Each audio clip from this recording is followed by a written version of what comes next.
What's up everyone, welcome back to my channel and I'm Ivor. So today's video is going to be a Q&A video of me answering your BPTC questions, aka the English bar. So if you're not interested or you're not a law person, so you can just skip this video. Because I already got your view, so it doesn't matter anymore. So this BPTC is a 9-month program, provided you don't fail any papers that you have to retake. So during these 9 months, you have to pass 10 modules, and on the side you have to do 12 qualifying sessions and 2 pro bono work, because I'm from BPP University and you are required to do 2 sessions of pro bono work, get at least 80% of attendance to pass. Because I was told that even though you pass all of the modules, done all of the things that you required, but your attendance falls below 80% attendance, they are not going to pass you. But I'm not too sure how strict are they enforcing this, because in BPTC, no one ever miss classes unless you're like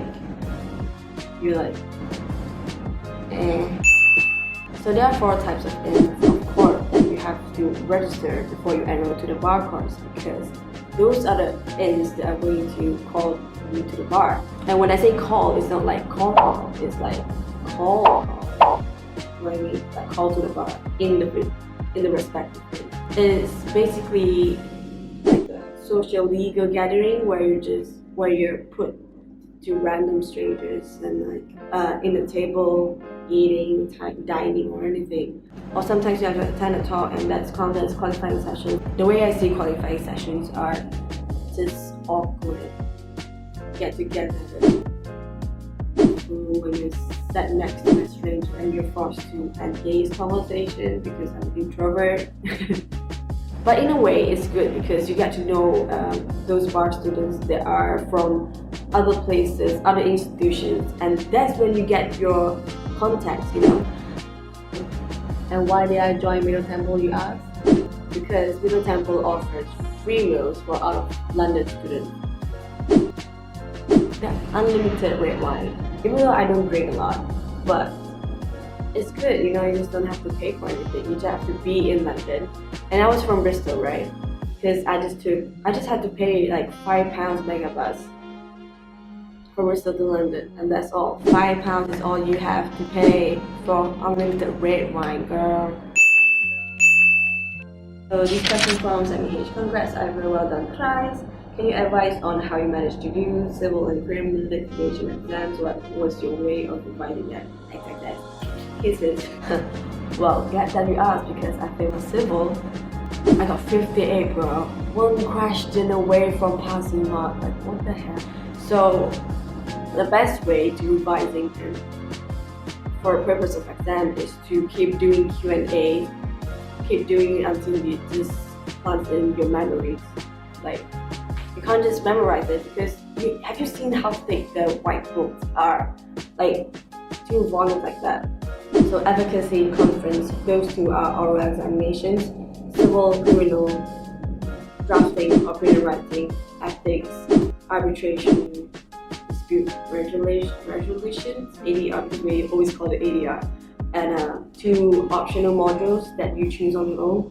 I chose intellectual property and employment. Well, to be honest, during my BPTC year, I was lucky enough to have multiple choices questions for civil and criminal. Wait, I know you're gonna say that, oh shit, bar exams have multiple choices questions? How hard it's gonna be? Imagine doing 75 questions in 2 hours. That makes it less than a minute to do a question. And 1 question is a page long. I know you don't have to write, but you have to think a lot. Yeah, it's actually still better than writing. Well, but I still failed civil, so actually the hardest module was ethics. You have to finish 6 questions in 2 hours, and each question's average answers are like 3 or 4 pages long. Ooh, that's like I actually got really lucky for ethics. I got 60. Woo. 1 mark lesser than that, I won't be coming back to Malaysia. So as an introvert, advocacy was a nightmare for me because, as I mentioned in the previous video, I was like literally crying every week because I have advocacy every week, man. And but yeah, you can ask my housemate, they were like, are you okay? So the first part will be the civil submissions. Like, you're gonna submit your case to the court. For example, if you're applying for an injunction to the court and the judge is gonna ask you a lot of questions, why do you need to apply an injunction, blah blah blah, what's the case law, blah blah blah. And the second part is examination in chief, is when you're in trial and you ask questions about your own witness. And the third one is cross-examination, where you cross the other side's witnesses. I was really bad in advocacy. I remember the first few classes I did I was so nervous to the point where I just stunned for like 3 or 5 minutes. Like, I don't know what to say, bro. If English is not your first language, you can just do a script, and then after the first few classes, you can just get back on your feet and just try to wing it without a script. And during the advocacy, your performance will be recorded in a Skype webcam, and you just put your USB and you're encouraged to watch it for feedback. Yeah, very cringy. Do you need at least second upper in your LLB to get admitted to the BPTC? No. At least second lower in your LLB. As far as I know, you don't really have to be a law student. Like, you don't really need to be a law graduate to take the bar course. What was the average age of the BPTC students at the BPTC provided you attended? Well, I would say the youngest age would be 22 at least, I think, because you have to be graduate of a degree. And the oldest would be, I'm not sure about the age, but I remember there was a mother of 3, maybe like 50-ish, I guess, and she was local. And there was this guy from Mauritius in his late 30s, I guess. Like, he had family back in Mauritius, and he got like 2 kids and still doing bar course. And he wanted to become a minister or politician when he goes back. So like, I hope you're doing well, buddy. And how many Malaysian students were there? Like mature students, like really mature, say above like 45 years of age. In my intake, a lot, because it depends. It really depends though, because in my intake there were a lot of Malaysian students compared to like the locals. The batch after me had only few Malaysian students, so it really depends. So don't you worry about a thing if you're like 45 years old, because I've seen lawyers, like senior lawyers, who actually went for a bar course at 40 or 50 years old. You know, when you have the will, you can do anything in the world. This is very hard to cope with various types of stuff like qualifying sessions, pro bono work. Can you explain a bit how the assessments and deadlines and how to meet them, blah blah blah, and all that. The bar course was so much different than any other courses, because during the degree I didn't have to study every day. I didn't have to prep myself for classes, you know what I mean? So like, you can just miss one class and you do nothing, because you can just study on your own. And for the bar course, right, if you miss one class, you're gonna fall so much behind from your peers, because they call these classes as small group sessions, and the mentors are expecting you to be prepared before the class. And the mentor will go through the name list, ask one by one. It doesn't matter if you get it right or not, but as long as you show the mentor that you've actually done work for this SGS. There was one guy who didn't prepare for anything for the class and he couldn't answer anything. The mentor marked him as absent. Yeah, it's kind of harsh though. You can't just expect to show up and get attendance like that. You have to be really prepared. In the first few months of the bar course, I was so stressful because it took me some time for me to get used to this packed schedule, and we have to prepare for every classes. So during that 9 months, I didn't really have more than 5 hours of sleep actually. This question is more for Malaysians. So for Malaysian, you have this CLP, Certified Legal Practice, and meanwhile we have this bar, BPTC. Well, the difference between CLP and the bar course is obviously first the BPTC involves more of an oral assessment, while the CLP is fully written exam based.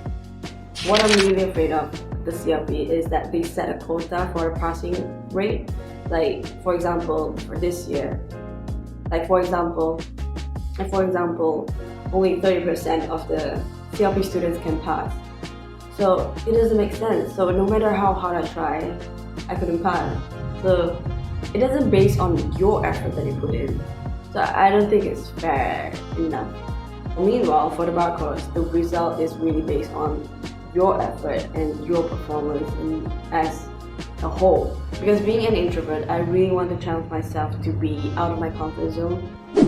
And another major difference is the price. CLP is only like what, 30, maximum 30k ringgit Malaysia, and for bar course it's like, I paid 13k pounds, and that's only for the program fees and living expenses and all that. Oof. So another question is it a must to take the bar or CLP? No, because in Malaysia there are 4 options to become a lawyer. Wait, no, actually only 3 options. Firstly, it's either you graduate from a local university or MMU, then you'll be exempted from taking the CLP or the bar course, which is the professional qualification. But this local university and MMU, they have to do 1 year extra just to do the civil procedure and like criminal thing. So the second one is bar course and CLP. Would you please help us suggest if the 3 following universities better take the course through mine? It really depends on your mentor and how you are as a student. I can't say the whole BBP is good because it depends on different branch, because there are so many branches, right? So if you decided to do your bar course in London, I would suggest you to do it in City Law School rather than BBP London, because it's almost the same price. And one thing good about the City Law School is that they arrange the examination schedule really nice to fit the external. We only had a few days of break before we start our external papers. Meanwhile, for the City Law students, they had, because they're done with the internal papers like long time ago, so they had like 1 or 2 weeks just to prepare for the external papers. You see what I mean? So, you know, the schedules are pretty messed up. You have to apply to the bar source in like November. They have a deadline for that, like by December or something. And you have to get 2 referees who must be professionals and have known you for at least a year. And the most important thing is the personal statement that you have to do for this. Yeah, it's like 500 words. I had to just motion my way in my personal statement to hit the word count. I remember saying that though I was never a bright person, like Bill Gates or anything, but one thing I have that he doesn't have is that I have time and Bill Gates doesn't have. So I have time to prove myself, kind of thing. Yeah, that's how I got my offer. And the last question, and also my favorite question, what are your plans next? Finally, that someone cares about me. I'm currently doing my privilege/chambering in Malaysia, in my hometown. And why did I not stay in UK to do privilege? Because it's so hard. Even the locals find it pretty hard to secure privilege, especially for barrister. And the fact that my dad wanted me to come back after my bar course. The major concern is the visa, because for me, I had to apply a working visa to stay this long. And they see pupils as cheap labor, and why would any law firms pay extra £20,000 just for a foreign person to do the privilege here? Unless you're really good. So that's all I've got for you guys. So if you have any more questions, Just drop your comments down below and I'll try my best to answer you guys. Just remember, don't worry, you got this. Good luck.